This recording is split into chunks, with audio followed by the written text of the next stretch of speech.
I'm honored to introduce our next speaker today, David Wellbery.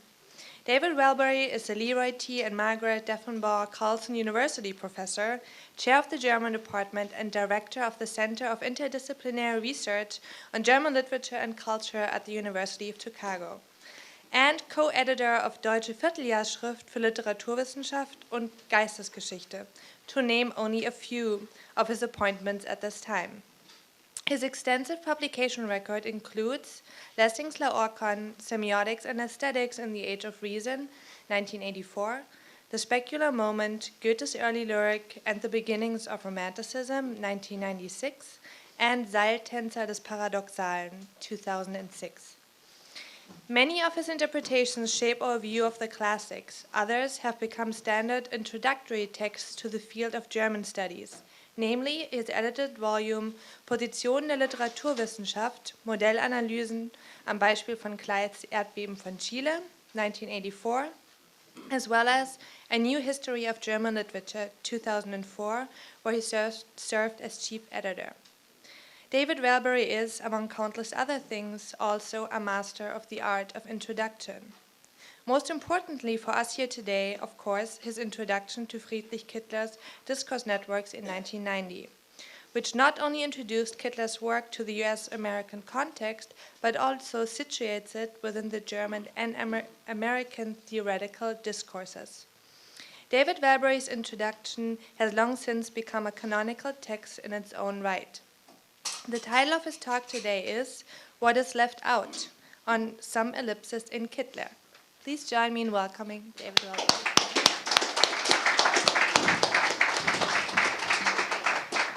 My gratitude to Avital and to Arne and to everyone who is involved in the organization of this conference, which I think is going to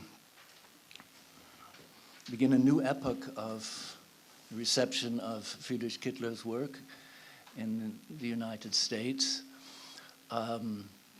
Since you were so kind as to mention the introduction to discourse networks, I would like to recognize Helen Tarter, who is here in the audience today. When Discourse Networks came out in English, she was the editor, the acquisitions editor at Stanford University Press. And as you might imagine, it was an act of courage and imagination to take on this project, which was an expensive project and a kind of counterintuitive project at first glance. And so our field owes her a great deal.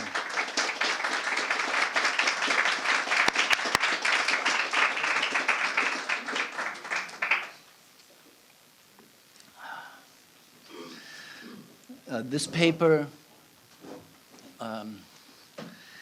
is a kind of footnote to the thesis put forward by Sepp Gumbrecht that Elisabeth Weber referred to, and which she, with her paper, deepened. Mine is, as I say, really a footnote. It's an entirely marginal piece, but it does participate in that view that Kittler's work in toto can be conceived as a product, shall we say, cognate with Heideggerian Seinsgeschichte.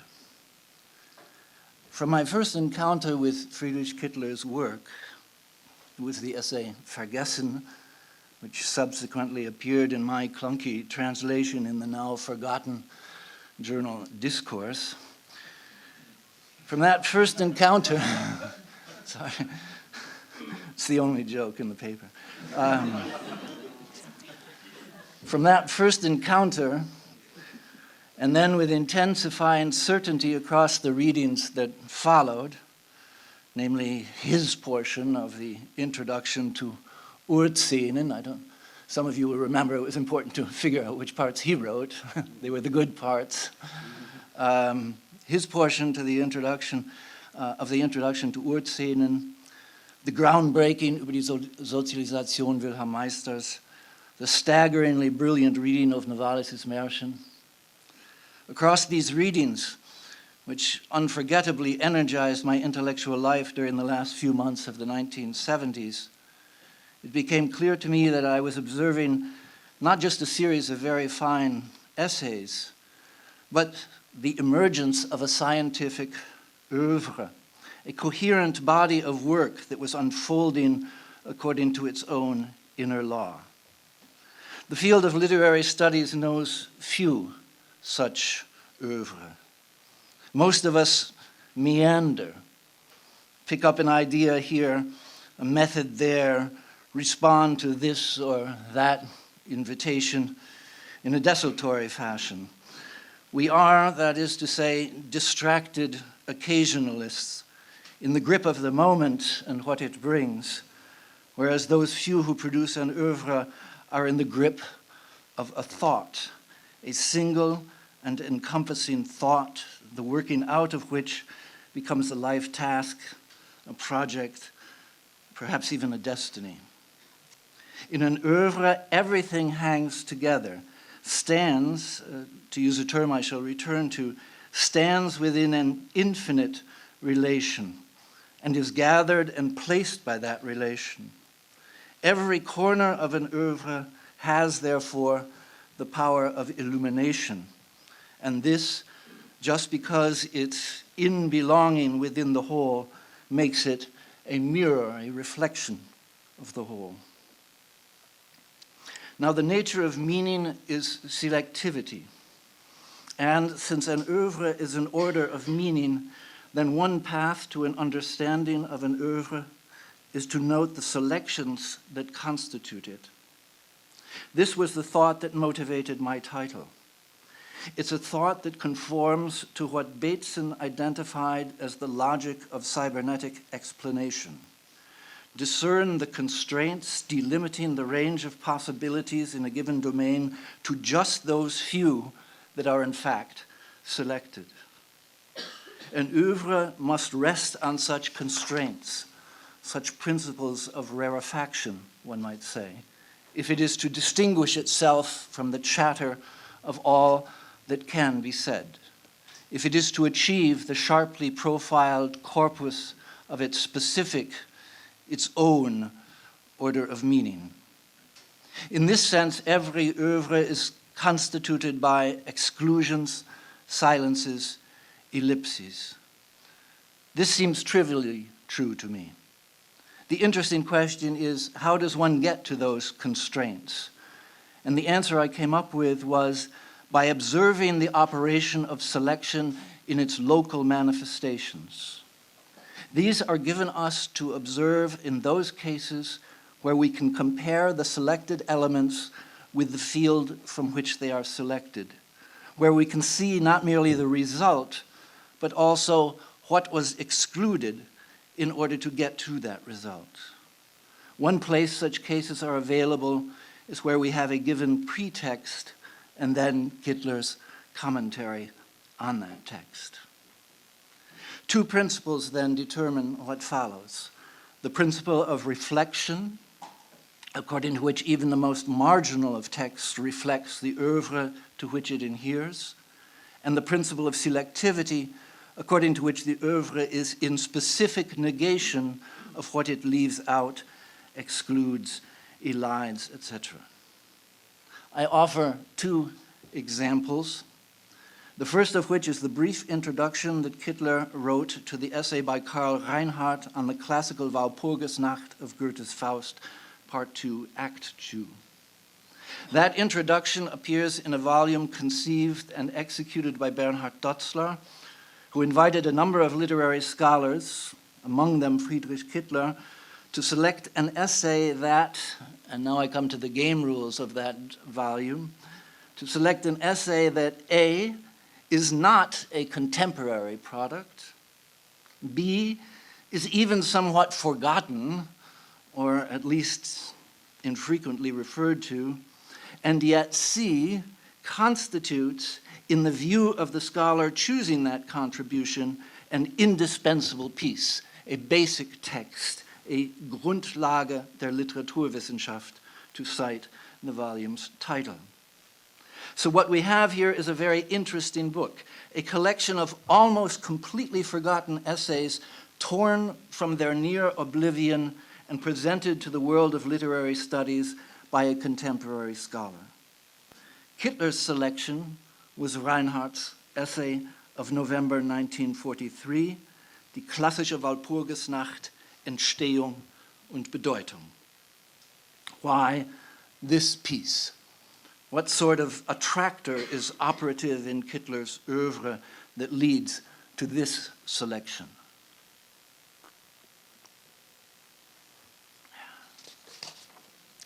An answer to this question lies, I think, in the dating of the text's completion, which is given in the first footnote to the published version, namely November 1943, November 1943, just prior, as Reinhardt goes on to add, just prior to the destruction of the Leipziger Geisteswissenschaften Institut. Reinhardt's essay, in other words, renders explicit the conditions of its own Entstehung, and it locates those conditions in the availability of a library and the completeness of that library with respect to the current state of international research.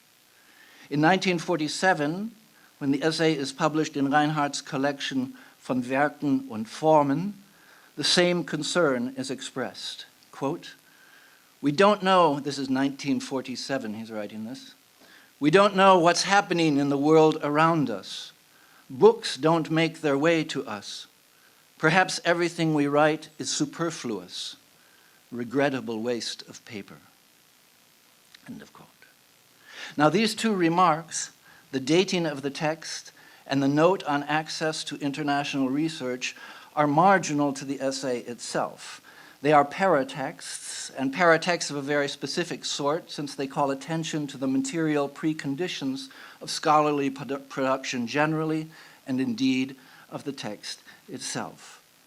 One might compare them with dedications, which often indicate relations of gratitude to individuals who made the writing of a particular text possible or necessary, or alternatively indicate the specific addressee for whom a text is intended.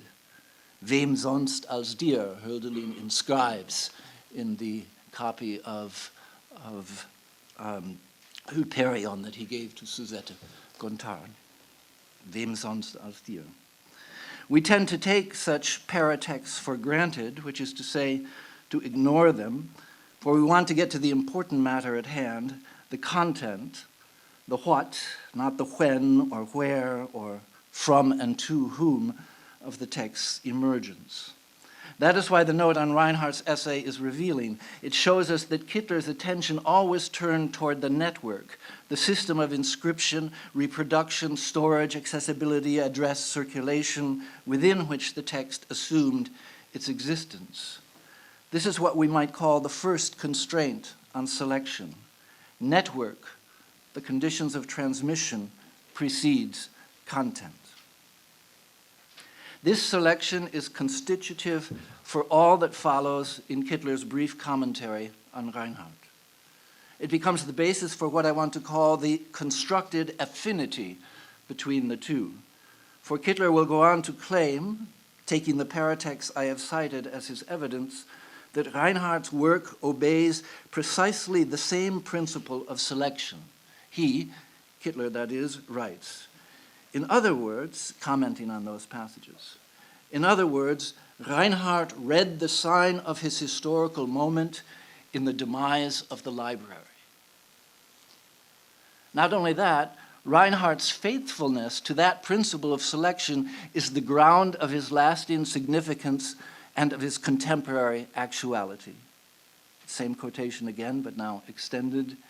In other words, Reinhardt read the sign of his historical moment in the demise of the libraries. For that reason alone, his own books were spared from becoming superfluous. Let us trace this constructed affinity one step further. For in the remarks on Reinhardt that follow, the principle network precedes content is shown to stem from the ethos that imbued the tradition of classical philology. Following the just quoted sentences, Kittler writes, quote, as the last representative of a great tradition of classical philology that limited its claims according to the measure of what can be documented, the Frankfurt Ordinarius, that is to say, Reinhardt, knew its limits, that is, philology's limits, better than anyone else. I think the tone is, in German, is better. Als letzter Vertreter einer großen altphilologischen Tradition, die ihre Aussagen am Maß des Belegbaren limitiert hatte, kannte der Frankfurter Ordinarius wie niemand sonst ihre Grenzen. One must see the bridge here from claim 1. Reinhardt's lasting significance resides in his knowledge of the network, to claim 2. Reinhardt understood the principle of limitation of classical philology, namely that what alone counts is das Belegbare, that which is registered, recorded, written down in an authenticated source. It was a revelation to me in my first encounters with Kittler's writing that he rehabilitated the term positivism. To be sure, with that term, joyful positivism that he had borrowed from Foucault. But what I'm stressing here is the respect for that philological tradition, even in its positivistic form. The network principle and the principle of documentation go hand in hand. And just because of his awareness of these two intimately related principles, Kittler goes on to claim, Reinhardt was able to resist the leading phantasm of his time, precisely that phantasm in opposition to which Kittler's work achieved its own self-definition, namely the hermeneutic phantasm, at least I call it that, the hermeneutic phantasm of elevating, and this is Kittler, elevating the interpretation to the rank of the interpretandum itself. Surprise is the form of information, and for this reason it is important to stress that Kittler's reading of Reinhardt is indeed surprising and therefore informative about the organizing principles of Kittler's own oeuvre. First of all, it is surprising to see Reinhardt's work removed entirely from the sphere of interpretation. What Reinhardt abjures is not interpretation. In fact, it's exactly that which he sees as the goal of the essays collected in the volume Werke und Formen. What Reinhardt abjures is not interpretation, but what might be called enthusiastic identification, inspired mimesis, or what he himself, Reinhardt that is, in the preface to that volume calls, and I'll quote this in German, but it's entirely intelligible, sich ins andere versetzen, projecting oneself into the other, and then a series of adverbs, mimisch, belletristisch, essayistisch, künderisch, artistisch, dialektisch, philosophisch, dichterisch oder wie immer. To make the same point, Kittler interprets the title Works and Forms as a provocative tautology, meant to counter such categorical leaps as that embodied in Dilthey's title, Das Erlebnis und die Dichtung. It's as if Reinhardt had written Die Dichtung und die Dichtung. Right? The eidos, Kittler goes on to explain, the eidos just is the ergon. There is for Reinhardt, according to Kittler, no essence, no eidos beyond the factual, nothing beyond the beleg. But the point of Reinhardt's title, as he himself declares in the preface, other passages of which Kittler cites, is not that the concepts work and form are referentially equivalent, but that works, in the individuality of their achievement, are only to be understood with reference to the formal tradition from which they emerge and which they, in turn, transform. When we see Kittler making his selections in this way, then it seems fitting that he would highlight Reinhardt's book on Poseidonios of 1921, which lives from the collection and evaluation of scattered sources, rather than the more famous book on Sophocles of 1933, which is nothing if not interpretation, indeed a great, staggeringly great work of interpretation. And this brings us back to the essay on the classical Walpurgis Night and Kittler's commentary thereon. The importance of Reinhardt's essay Kittler claims, is that it traced Goethe's mythopoetic tour de force to a library visit during which Goethe borrowed a copy of Schelling's Über die Gottheiten des Samothrake. Reinhardt's achievement was to relate, zuweisen, the classical Walpurgisnight to Schelling's fact-intoxicated treatise. Tatsachentrunken is the word. And therewith, interesting combination, and therewith it becomes clear that Goethe's text achieved its final form when it replaced Greek mythology with that of the contemporary classical philologist Schelling, most notably, and then Kreutzer.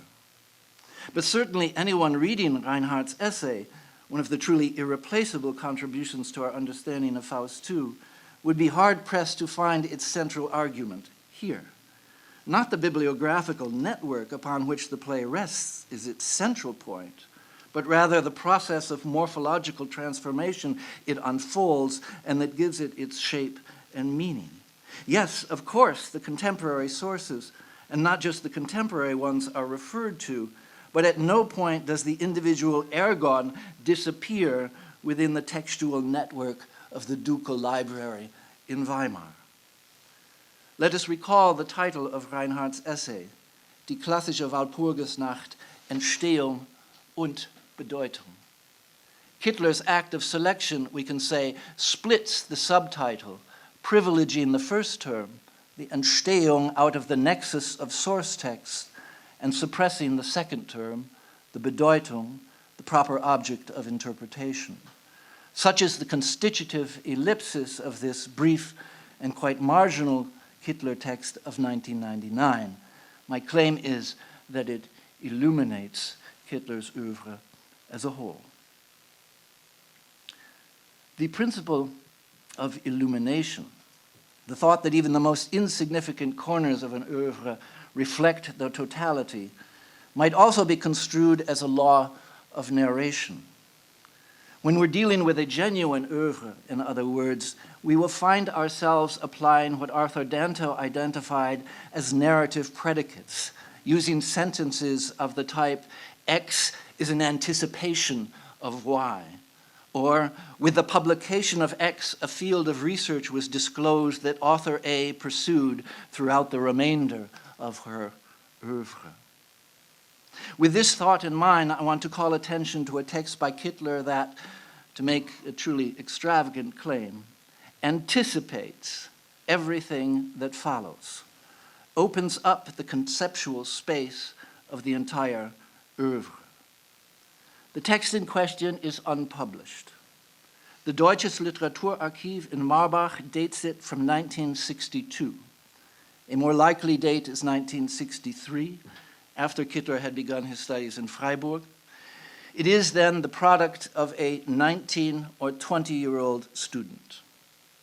My assumption is that it is a referat produced for a seminar. Presumably, this could all be tracked down by looking at university records and Vorlesungsverzeichnisse from the years in question, something I've not had time to do.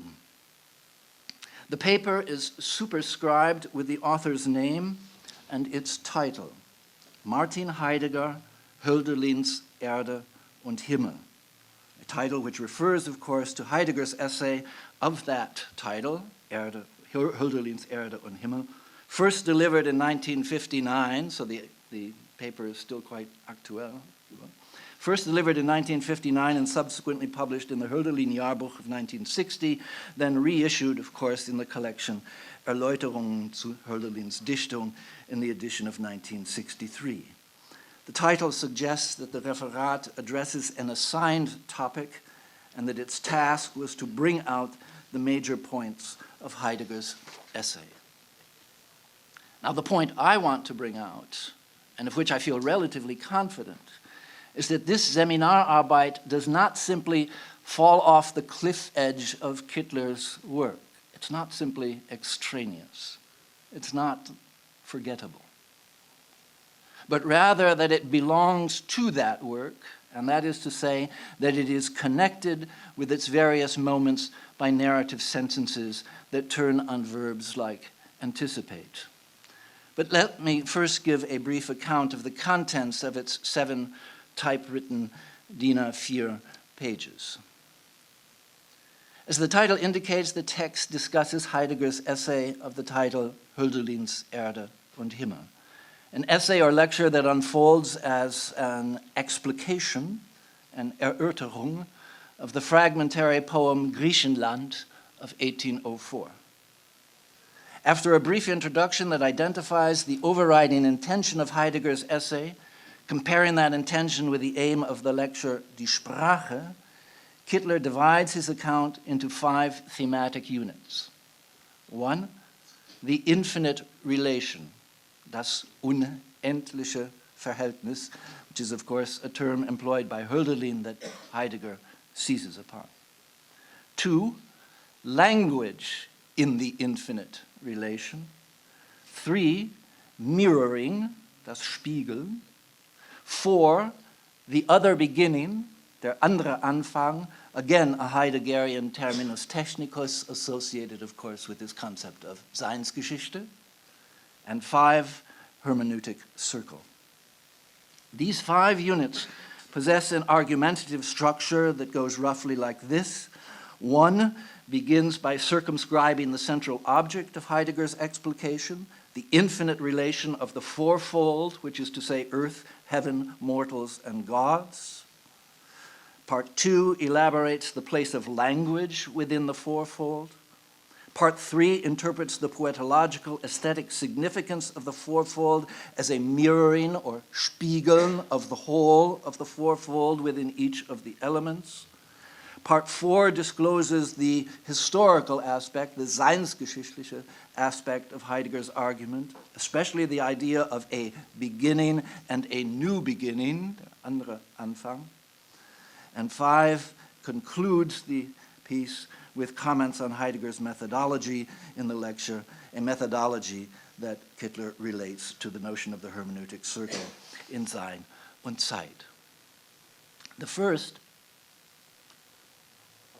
and perhaps most striking feature of the Referat, is the high level of philosophical competence and, in particular, the knowledge of Heidegger's late thought that it evinces.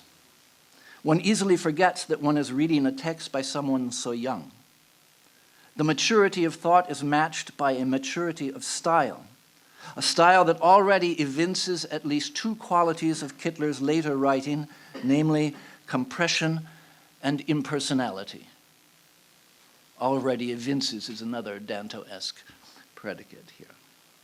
There is a sense in which the subject, and I'm commenting on this impersonality and compression, there is a sense in which the subject behind the utterance is crossed out and the facts, in this case the philosophical claims, speak for themselves. Consider this sequence from the first section, and this is Kittler writing. Himmel und Gott, Erde und Sterbliche sind aller 4 die gerufenen Stimmen des Geschicks. Heaven and gods, earth and mortals are all 4 the summoned or called or invoked voices of, well, Geschick, the destiny, the sending. Ihr Verhältnis zueinander fasst Heidegger mit einem Hölderlin-Wort als unendliches Verhältnis. The relationship of these 4 to one another, Heidegger conceives of with a word of Hölderlin's, namely as the infinite relationship. Es ist, the infinite relationship, es ist jenes Ganze, wohinein Erde und Himmel, Sterbliche und Unsterbliche, also die 4 Weltgegenden, gehören. Doppelpunkt, die Welt. It is that totality within which earth and heaven, mortals and immortals, thus the 4 world regions, belong, the world. Even if one takes into consideration the conventions of a philosophical Seminararbeit and considers further the stylistic pressure stemming from Heidegger's text, which Kittler, of course, is paraphrasing, the contours of a definite style are nonetheless discernible. Compression and impersonality, I want to claim, conspire to produce an apodicity, that's an invented word, apodictic, apodicity, that will remain a characteristic of Kittler's writing. At this point, however, that apodicity is bare of humor. The point on style strikes me, by the way, as non-trivial. Although it is an open question whether the apodicity I have described here is first achieved in this paper, it is nonetheless noteworthy that Kittler had a style. I think this is an important feature of his work. Not everyone does. I don't. Not everyone does. It is nonetheless noteworthy that Kittler had a style, and it was a style honed on Heidegger that enabled him, it was the fact that Kittler had a style that enabled him to resist the dialectical swada of Adorno et al. That, starting in the late 60s, would impose its syntactic contortions on the German Geisteswissenschaften. In the Adorno critique published in his Antithesen eines Germanisten, Gerhard Kaiser, Kittler's teacher, Gerhard Kaiser repeatedly draws support from an unpublished Seminararbeit by a certain Friedrich Kittler, and the quotations, it's remarkable, Kaiser quoting Kittler, quoting a student's Seminararbeit, if you remember that, right? By a certain Friedrich Kittler, and the quotations Kaiser brings display even greater surety of style, now turned polemically against Adorno. Unfortunately, that paper is not contained in the Kittler Nachlass in Marbach, but I hope to get hold of it somewhere. Maybe somebody in this room has. If it is found, I think it will lend weight to my conjecture that there is insight to be gained by considering these early writings as early, tentative, but nonetheless consequential articulations of the one encompassing thought, the logos, that organizes and holds together Kittler's oeuvre. To return briefly to the content of the essay, there's certainly ample justification for seeing Hölderlin's Erde und Himmel in connection with the lectures Die Sprache und das Ding, as Kittler does, but it is nonetheless revealing because, after all, other contextualizations are possible. Of course, this series of texts might have been predetermined by the course of the seminar. Perhaps Die Sprache and das Ding, slightly earlier than Hölderlin's Erde und Himmel, had been treated in previous sections, so that Friedrich got, you take Hölderlin's Erde und Himmel, and that's week 3 or something like that. Right? Perhaps that is the case. Whatever the external determinations, however, the Referat demonstrates that at a certain moment in his development, Kittler held, or at least entertained and formulated, a conception of language that exhibits the following characteristics. A, it is profoundly anti-subjectivist. There are, in fact, no originating speakers here, although there is, of course, a speaking.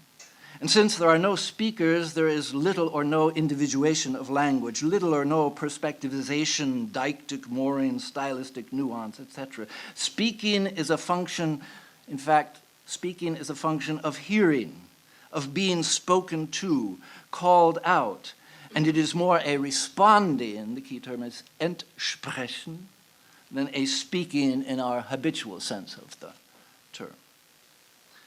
B, language is viewed principally in its function of ontological disclosure.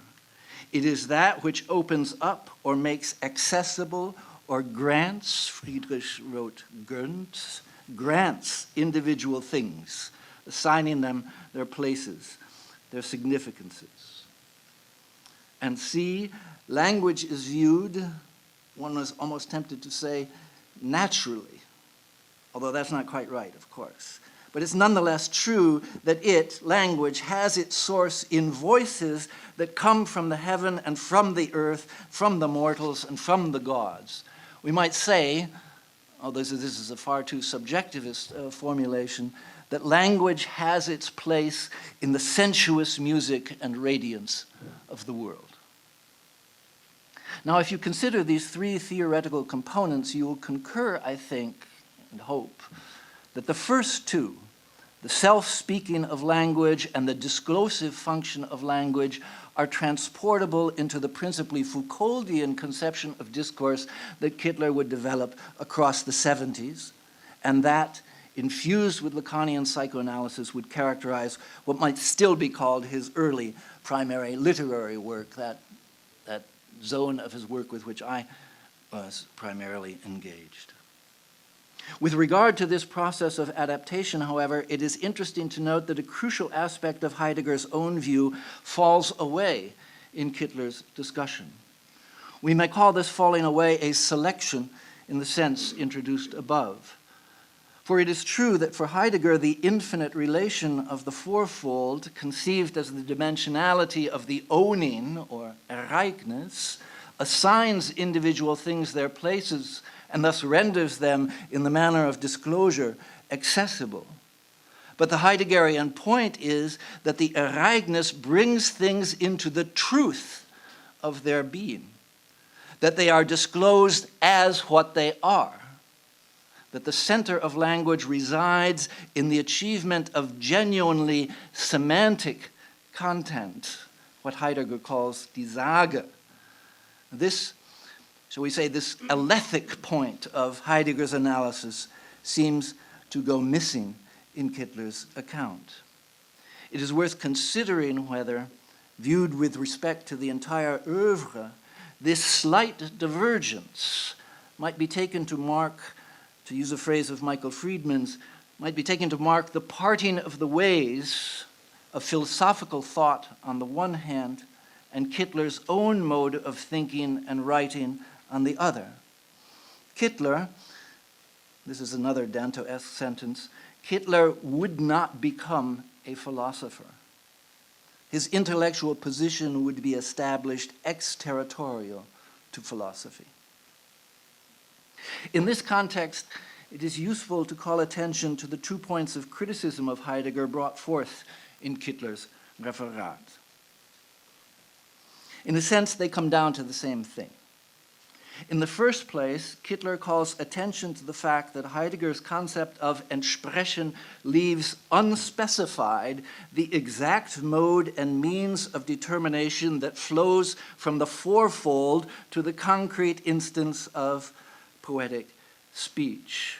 Wie aber im Einzelnen das gebrochene Stillen, die sterbliche Rede, die in Versen und Sätzen erklingt, prägt, bleibt hier offen. How this happens in detail, how the determination of these verses occurs in detail remains an open question. Is it an overly extravagant surmise to suggest that it is this explanatory lacuna, the mode of specification of concrete utterances, that Kittler's later work will endeavor to fill in?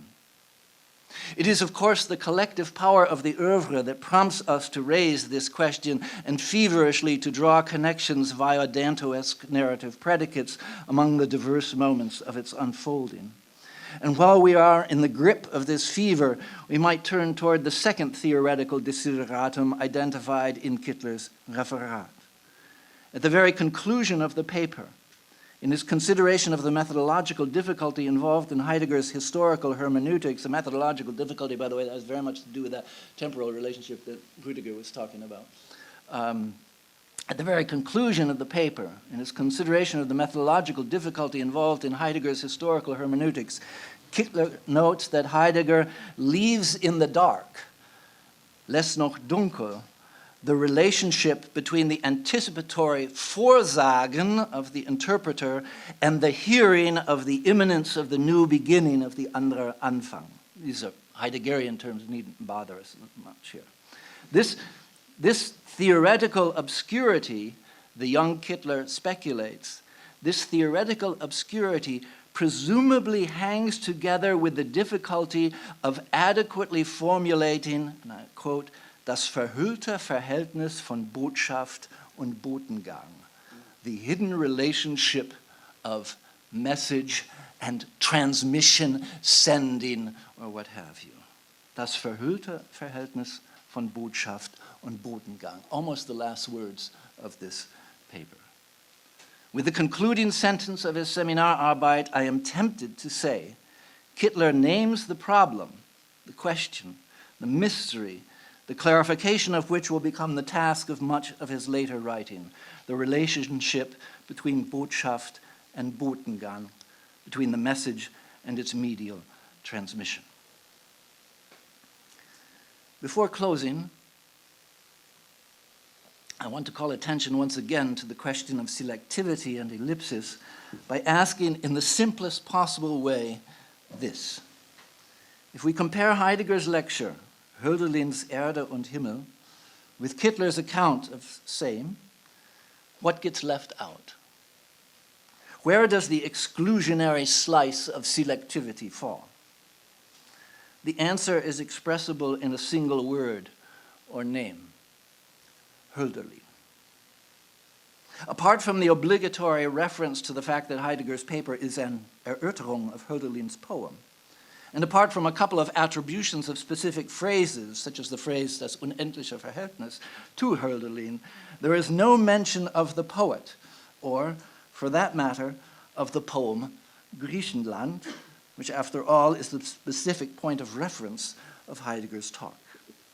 One might express this omission, or this selection, by saying that in Kittler's paper, the poetry falls away altogether.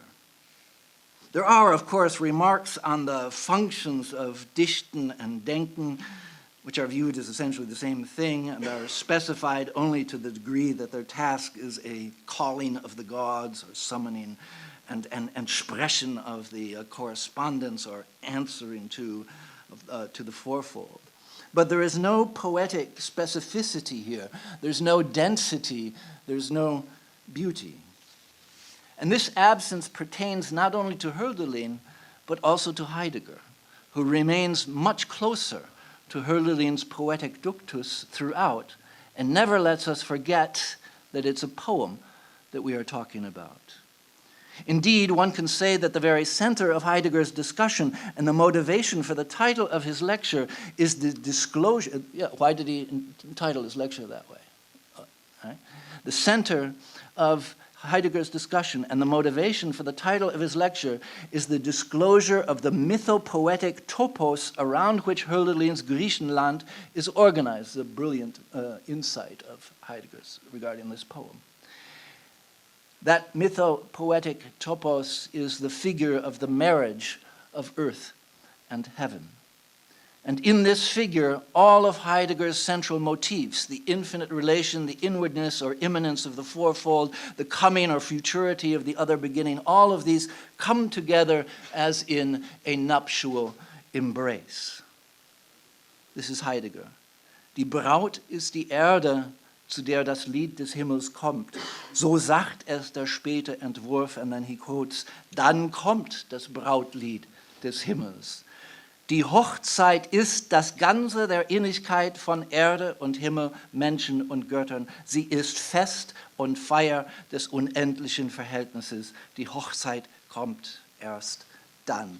The wedding, the marriage, is the entirety of the inwardness of the relationship of earth and heaven, humans and gods. It is the celebration and festival of the infinite relationship.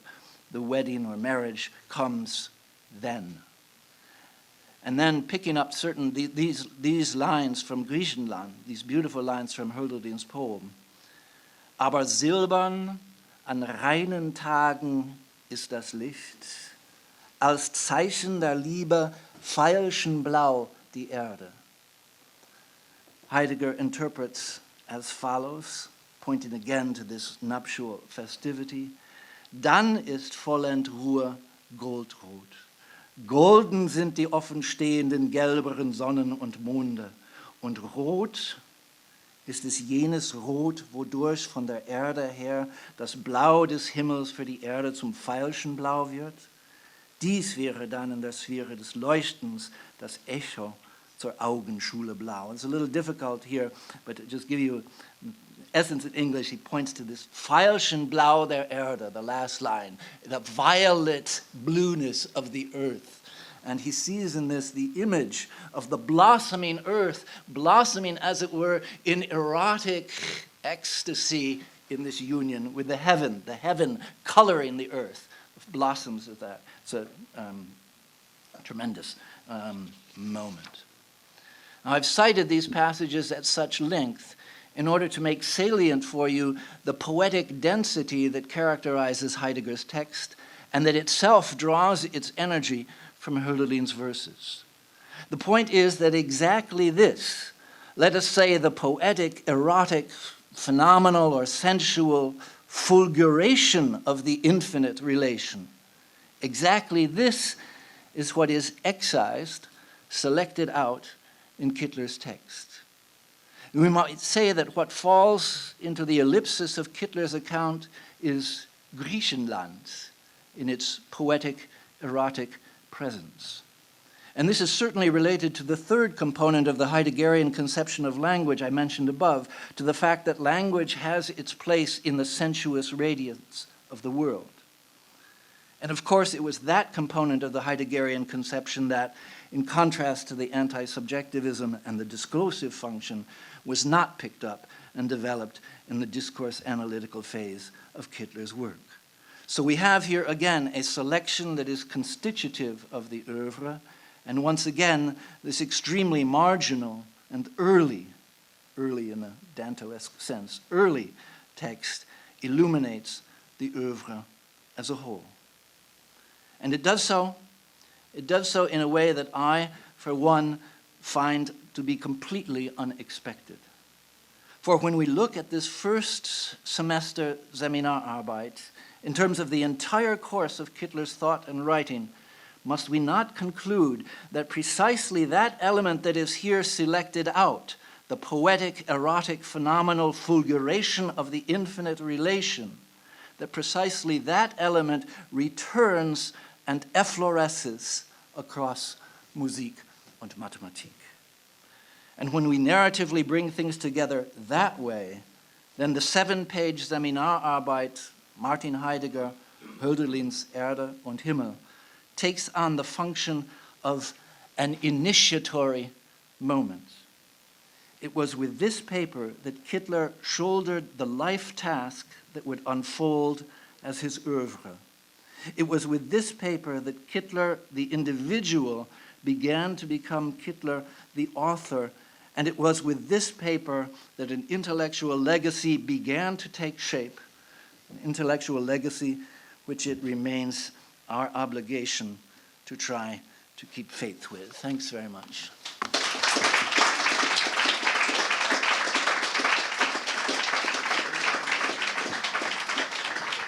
Thank you for that interesting talk. I wonder if you would be willing to relate your remarks on ellipses and selections to the collection of Gutachten of the Habilitationsschrift that we've all had a chance to read recently, where, I mean, by no means all, but some of the authors were critical or dismissive of the book on grounds not so different from the ones that you marked out, that is to say the willfulness and selectivity of Kittler's scholarship. But they framed it negatively and you framed it positively. I can't do that. I mean, I just don't have them in mind, the exact nature of the criticisms any longer. Rüdiger and I were talking about that before, and it just became clear to me that I don't have a clear picture.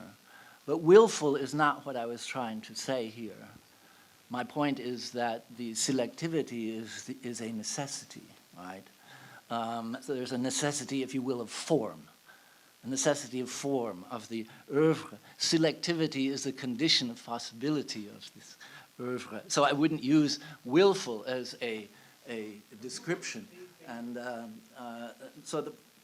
in a way, one could say they were strategic selections, right? Why not? They're motivated. I say they're motivated by the order of the work itself, not some idiosyncratic or personal motivation. When you paralleled this move from the Botschaft to the Botengang on the one hand, and paralleled that with the emphasis on Entstehung, on Genesis, in the introduction to the essay, what I was thinking of is that in Kittler's own practice, in his early writings on literature, certainly there is this intensive move from the Botschaft to the Botengang, but it's not really, most of the time, it's not really about a philological background of the text, but he takes the texts absolutely literally and reads the Botengang within the literary work itself. So in a certain way, how can one say? I mean, being absolutely within the literary realm. So within the literary text. I mean, for instance, the Märchen. The Märchen is the unfolding of the totality of the discourse. Good example for that. So that's perhaps only. Yeah.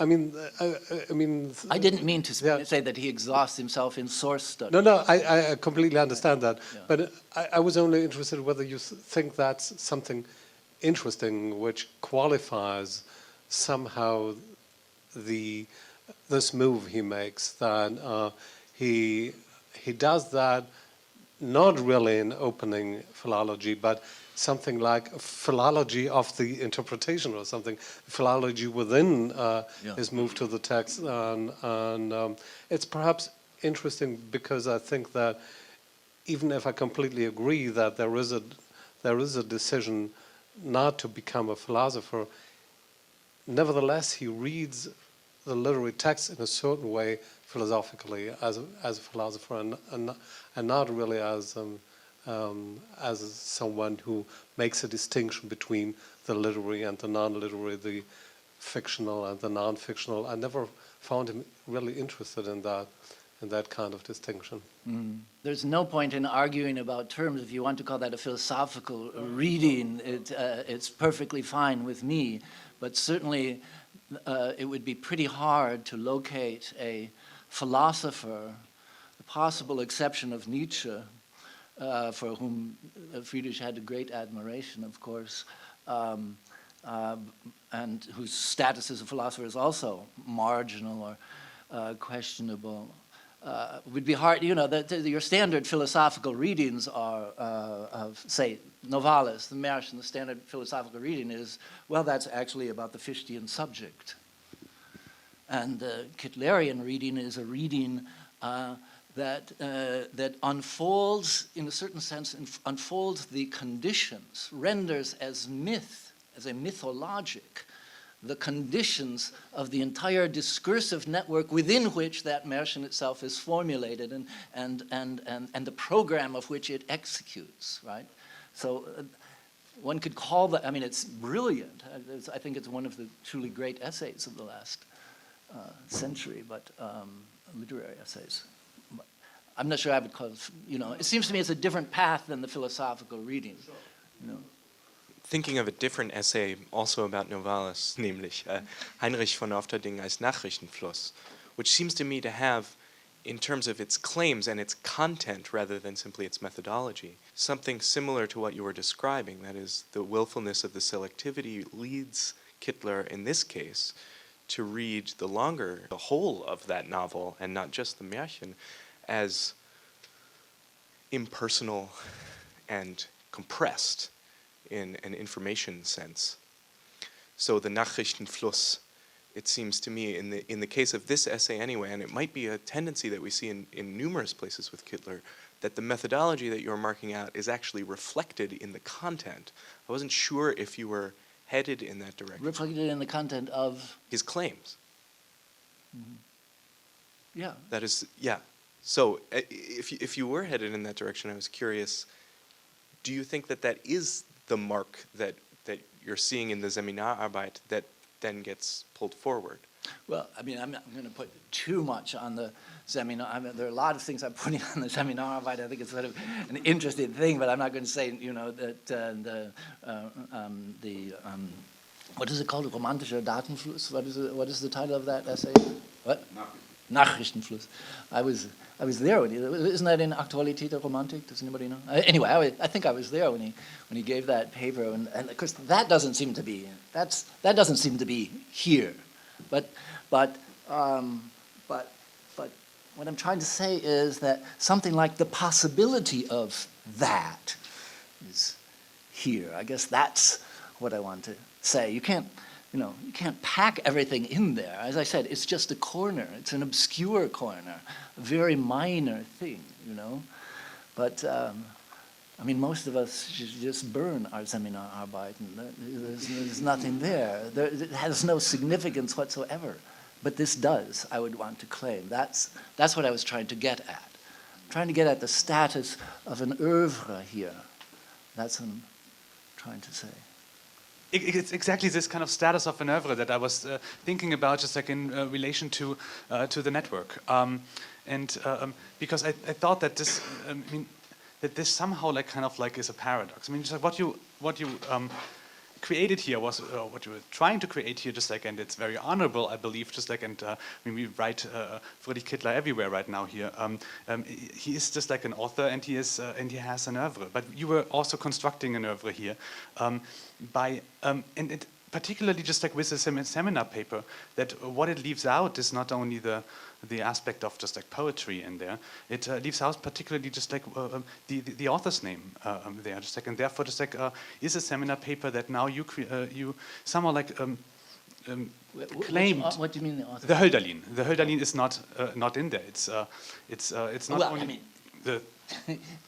It's mentioned, okay? But, it comes in, but no, but particularly because of the question of the author is something that is historically explained, also in Kittler's work. So the idea of an oeuvre, the idea of authorship itself, is part of this kind of whole explanatory model, of discourse networks again.